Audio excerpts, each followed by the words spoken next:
Cookie দিয়ে আমরা ব্রাউজারে ডেটা স্টোর করতে পারি।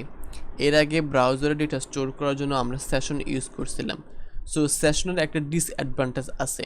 সো ডিসঅ্যাডভান্টেজটা হচ্ছে আমরা যে সময় ব্রাউজারটাকে ক্লোজ করে দেব ওই সময় আমাদের সেশনের ডেটাটা ভ্যানিশ হয়ে যাবে বাই ডিফল্ট। সো কুকি দ্বারা আমরা আমাদের কোনো ডেটাকে ব্রাউজার একটা নির্দিষ্ট টাইম পর্যন্ত সেভ করে রাখতে পারি। সো কুকির একটা রিয়েল এক্সাম্পল হচ্ছে ফেসবুকে আমরা যে সময় রিমেম্বার মি করি ওই সময় আমাদেরকে 7 দিনের জন্য অথবা ইনফিনিটি টাইম পর্যন্ত আমাদেরকে একটা নির্দিষ্ট টাইম পর্যন্ত আমাদেরকে ইউজারটাকে লগ ইন করে রাখে আর কি। সো সেম ওইসব কাজ করার জন্য আমরা কুকি ইউজ করব, যে ইউজারকে সে একটা নির্দিষ্ট টাইম পর্যন্ত মনে রাখবে। সো কুকি নিয়ে কাজ করার জন্য আমাদের একটা বিল্ট ইন ফাংশন আছে, সেটা হচ্ছে set cookie. So set cookie এই ফাংশনের বেসিক্যালি কয়েকটা প্যারামিটার আছে। সো আমরা বেসিক্যালি 3টা প্যারামিটার নিয়ে কাজ করব। একটা হচ্ছে নেম, আর একটা হচ্ছে ভ্যালু, আর একটা হচ্ছে এক্সপায়ার্ড অর অপশন। তাই আমাদের কুকিটার স্থায়িত্বকাল অথবা জীবনকাল কতদিন পর্যন্ত থাকবে অথবা কতক্ষণ পর্যন্ত থাকবে। সো ফার্স্ট প্যারামিটার হচ্ছে কি, মানে আমরা কোন কি দ্বারা ডেটাটাকে আমরা অ্যাক্সেস করব। লেটস এজিউম এখানে আমি কি দিচ্ছি যে অথ, এখানে অথ দিচ্ছে অথ ডেটা। তারপর অথ ডেটার পর এখানে এটা হচ্ছে আমাদের কি, পরবর্তীতে আমরা এই অথ ডেটা কি দ্বারা আমরা কুকি থেকে ডেটা স্টোর করব, অ্যাক্সেস করব। তারপর সেকেন্ড প্যারামিটারটা আমাদেরকে ডেটা দিতে হবে। সো এখানে ডেটা যে কোনো কিছু হইতে পারে। লেটস এজিউম আমি এখানে একটা অ্যারে নিচ্ছি, অ্যারের নাম দিচ্ছি ইউজার। সো এখানে আমি দিচ্ছি যে নেম হবে টেস্ট।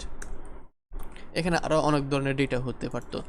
সো লেটস এজিউম এই ডেটাগুলো আমরা ইউজার অথেন্টিকেশন করার পর পেয়েছি, যখন এই ডেটাগুলো আমরা কুকিতে স্টোর করবো। তো এখানে সেকেন্ড প্যারামিটারে আমরা এই ডেটাটাকে ইউজারটাকে পাস করবো, মানে যে কোনো ধরনের ডেটা। ওয়েল, তারপর আমাদেরকে থার্ড প্যারামিটারে আমাদেরকে কুকি টাইম বলে দিতে হবে, যে আমাদের কুকিটা কতক্ষণ পর্যন্ত তার স্থায়িত্বকাল থাকবে, না কতক্ষণ পর্যন্ত এই ডেটাটা কুকিতে রাখবে। সো এখানে আমাদেরকে টাইমটাকে মিলি সেকেন্ডে বলে দিতে হয়। সো এখানে টাইমটাকে ইউজ করার জন্য আমাদেরকে টাইম এই ফাংশনটাকে ইউজ করবো। তো টাইম হচ্ছে একটা পিসির বিল্ট ইন ফাংশন, যেটা আমাদেরকে টাইমটাকে মিলি সেকেন্ডে রিটার্ন করে। সো মিলি সেকেন্ডে রিটার্ন করার পর এটার সাথে আমরা কিছু সামেশন করবো এটার সাথে, মানে এটা হচ্ছে টাইম। এই বিল্ট ইন ফাংশনটা আমাদেরকে কারেন্ট টাইমের মিলি সেকেন্ড রিটার্ন করে। সো আমরা চাচ্ছি যে কারেন্ট টাইমের সাথে কিছু মিলি সেকেন্ড অ্যাড করতে, তাহলে আমরা যত মিলি সেকেন্ড অ্যাড করবো তত মিলি সেকেন্ড পর্যন্ত আমাদের ডেটাটাকে স্টোর করবে। সো আমরা চাচ্ছি যে ৮৬,৪০০ মিলি সেকেন্ড পর্যন্ত আমরা কুকিটাকে এই স্টোর করব, মানে এখন যে কারেন্ট টাইম আছে কারেন্ট টাইমের সাথে ৮৬,৪০০ যোগ করব। সো ৮৬,৪০০ মিলি সেকেন্ড মানে হচ্ছে একদিন। সো আমরা যদি চাই 30 দিনের জন্য আমাদের এই ডেটাটাকে আমরা স্টোর করব, তাহলে জাস্ট এখানে আমাদেরকে 30 দ্বারা গুণ করে দিতে হবে, যে একদিন ইন্টু 30। সো আমরা 30 দিনের জন্য এভাবে রাখবো আর কি। সো এই টাইমটা ডিপেন্ড করে বেসিক্যালি আমাদের প্রজেক্টের উপর, যে আমরা কত টাইম পর্যন্ত কুকিটাকে সেভ করবো। ওয়েল, সো জাস্ট আমি এখানে একদিনের জন্য কুইকিটাকে সেভ করতেছি। সো এখন যদি আমি ব্রাউজারে গিয়ে রিফ্রেশ করি, সেট কুইকিটা just a sec, value must be string. Well, so এখানে আমাদের ভ্যালুটা স্ট্রিং ফরম্যাটে হতে হবে। সো জাস্ট আমরা এটাকে জেসন ডিকোড করে নিই, জেসন ডিকোড ইউজার, আমাদের ডেটাটাকে আমরা জেসন ডিকোডে স্ট্রিং করে দিই। তো user must, sorry Jason encode, এখানে ডিকোড হবে না, এখানে আমাদের ডেটাটাকে আমরা জেসন ফরম্যাটে কনভার্ট করব, জেসন ইনকোড।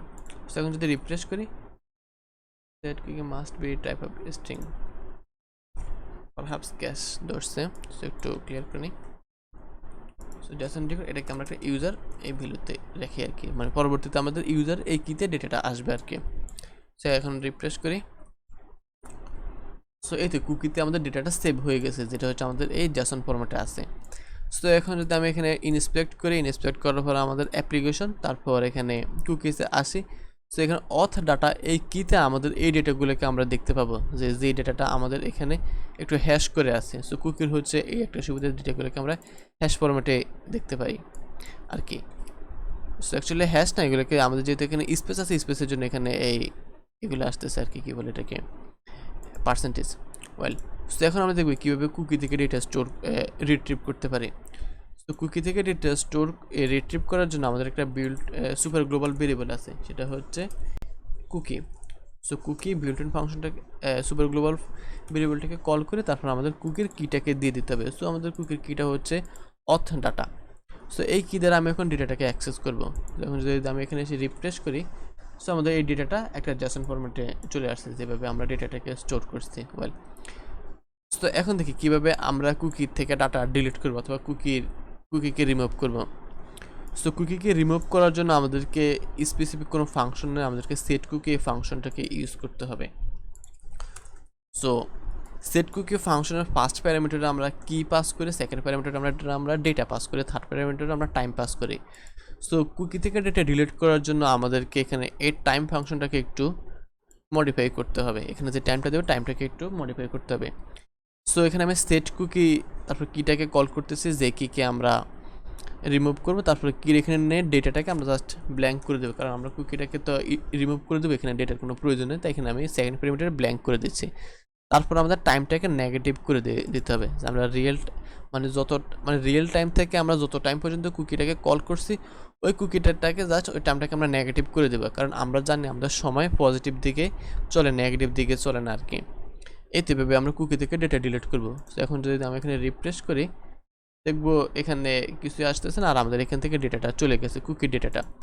সো এখন যদি আমি কুকি ডেটাটাকে আবার অ্যাক্সেস করতে চাই, মানে অথ ডাটায় কি দ্বারা, তাহলে এখানে একটা ইরর খবর কি যে আনডিফাইন্ড অ্যারে কে অথ ডাটা, মানে আমাদের অথ ডাটা নামে কোনো কুকি নাই। এই তো সেভাবে আমরা কুকিতে ডাটা স্টোর করতে পারি, কুকিতে থেকে ডাটা রিট্রিভ করতে পারি এবং কুকির ডাটা ডিলিট করতে পারি। থ্যাঙ্কস।